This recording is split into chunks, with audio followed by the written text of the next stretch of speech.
সময় আপনাদের সামনে বক্তব্য রাখবেন বাংলাদেশ জাতীয়তাবাদী দল কেশবপুর উপজেলা বিএনপির সুযোগ্য সাংগঠনিক সম্পাদক সাবেক ছাত্রনেতা হুমায়ুন কবির সুমন।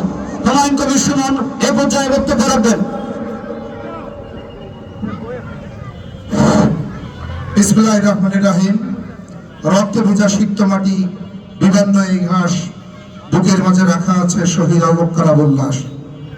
শহীদ আবু বকর আবুর ভালোবাসায় সিক্ত এই জনপদে আয়োজিত কৃষক সমাবেশে আজকের আয়োজনে শ্রদ্ধাভাজন সভাপতি জালালউদ্দিন উপস্থিত আছেন। আজকের এই আয়োজনকে অলঙ্কৃত করেছেন কেন্দ্রীয় বিএনপির নির্বাহী কমিটির অন্যতম সদস্য, এই জনপদের 2.5 লক্ষ মানুষের প্রাণপ্রিয় নেতা, জনমানুষের নেতা, জননেতা জনাব আবুল হোসেন আজাদ সহ উপস্থিত নেতৃবৃন্দ, সবাইকে কেশবপুর উপজেলা বিএনপির পক্ষ থেকে এই কৃষক সমাবেশে এই অঞ্চলের মাঠে ফোটা সরষা ফুলের শুভেচ্ছা গ্রহণ করুন। প্রিয় সমাবেশ, চীনের দুঃখ যেমন হুয়াংহু, তেমন আমাদের দুঃখ ভবদহ। এই দুঃখ নিরসন কল্পে এই এলাকার 54টি বিলের পানি নিষ্কাশনের জন্য পার্শ্ববর্তী অভয়নগর উপজেলা ভবানীপুর গ্রাম শ্রী নদীর উপর নির্মিত হয় ভবদহ সুইচ গেট। আমাদের এই অঞ্চলে 27টা বিলের পানি নিষ্কাশন হতো এই গেট দিয়ে। এই ভবদহ অঞ্চলে সুইচ গেট নির্মাণের শুরুর দিকে বিল কপালিয়া, বিল খুকশিয়া, মনোহরনগর, হারিয়াগোপ, কায়েমখোলা, সারটিয়া, কৃষ্ণনগর, ডুহুরি, বাগডাঙ্গা, হদ, কালীচরণ বিলগুলোতে সোনালী ফসল ফলত। বর্তমান জোয়ারে আসা পলি পড়ে ভরাট হতে হতে এই এলাকা পানি নিষ্কাশনের একমাত্র মাধ্যম শ্রী নদী, টেকা নদী, মুক্তেশ্বরী নদী ও খুজা বিল হারিয়েছে তার নাপতা। সেই সঙ্গে বিলগুলোতে প্রভাবশালীদের অপরিকল্পিতভাবে ঘের নির্মাণের কারণে বাধাগ্রস্ত হচ্ছে পানি নিষ্কাশনের পথগুলো। আর এ কারণেই শুরু হয়েছে চরম এবং স্থায়ী জলবদ্ধতা। তারপর বৃষ্টির পানিতে এলাকায় প্লাবিত হয়ে পানি উপচে ঢুকে পড়েছে সংলগ্ন গ্রামগুলোতে। প্রতি বছর স্থায়ী জলবদ্ধতার ভোগান্তি নিত্যদিনের সঙ্গী।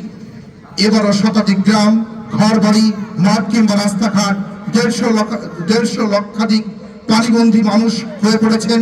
ভেসে গেছে সহস্রাধিক মাছের ঘের ও বিস্তীর্ণ ফসলি জমি। অর্ধশতাধিক স্কুল, কলেজ, মাদ্রাসায় পানি ওঠায় বন্ধ হয়ে গেছে শিক্ষা কার্যক্রম। সবকিছু ডুবে যাচ্ছে পানির নিচে। কয়েক দফা বৃষ্টির কারণে পানিবন্দী হয়ে গেছে হাজার হাজার মানুষ। দেখা দিয়েছে জলাবদ্ধতা। 2 মাস আগেও এই এলাকায় অন্তত 52টি বিলে পানি জমেছে। বাসিন্দাদের সাঁকো দিয়ে চলাফেরা করতে হচ্ছে। দেখা দিয়েছে বিশুদ্ধ পানির অভাব। বন্ধ হয়েছে স্কুল, কলেজ এবং মাদ্রাসা। চরম দুর্ভোগ এবং অবর্ণনীয় কষ্টে পড়েছে এই জনপদের মানুষ। বদ্ধ পচা পানিতে চর্মরোগ প্রাদুর্ভাব দেখা দিয়েছে। পানি পড়ে এই এলাকার নাব্যতা হারানো 1980 সাল থেকে জলবদ্ধতা সমস্যায় ভুগছেন এই জনপদের প্রান্তিক জনগোষ্ঠী। স্থানীয় প্রশাসনের তথ্য মতে 3 উপজেলায় 120টা গ্রামে জলবদ্ধতা ক্ষতির সম্মুখীন হয়েছে 20 কিলোমিটার গ্রামীণ সড়ক, 700 হেক্টর জমি এবং 900 ফসলি মাছের ঘের তলিয়ে গেছেন। ভবদহ অঞ্চল সংলগ্ন হাজার হাজার জমির, ভাই আমি তথ্যভিত্তিক কথা বলতেছি, এটা পয়েন্ট আকারের জন্য বলার। ভবদহ অঞ্চলে হাজার হাজার হেক্টর জমি, 3 উপজেলার জমি 28,000 হেক্টর এবং 28,000 হেক্টর জমির মতো 20 হেক্টর জমি পানির নিচে তলিয়ে গেছেন। এই অঞ্চলের বিস্তীর্ণ এলাকা জলবদ্ধতা নির্বাসনে প্রভাবে অবিরাম বর্ষণে পানিতে ডুবেছে শত শত হেক্টর জমি। কৃষকরা বলছেন বাড়তি সেচ দিয়ে প্রতি বিঘায় 2,500 থেকে 3,000 টাকা অনাবাদী আরো অন্যান্য ব্যয়ে কৃষকের লাভের আশা ছেড়ে দিয়েছেন।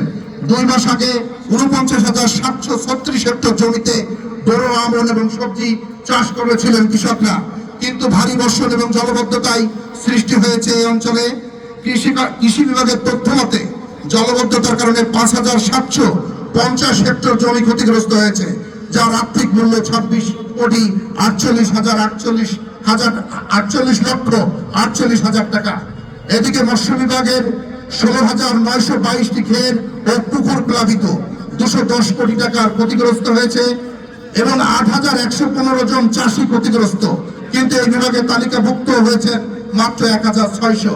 এই ক্ষতি কাটিয়ে উঠতে সরকারের প্রণোদনার দাবিতে ভূমিকা রাখবেন যশোর জেলা কৃষক দল এই আশা এই প্রত্যাশা ব্যক্ত করছি এবং আপনাদের মাধ্যমে সবার সুস্বাস্থ্য এবং আল্লাহর রহমত কামনা শেষ করছি। আল্লাহ হাফেজ। বাংলাদেশ জিন্দাবাদ।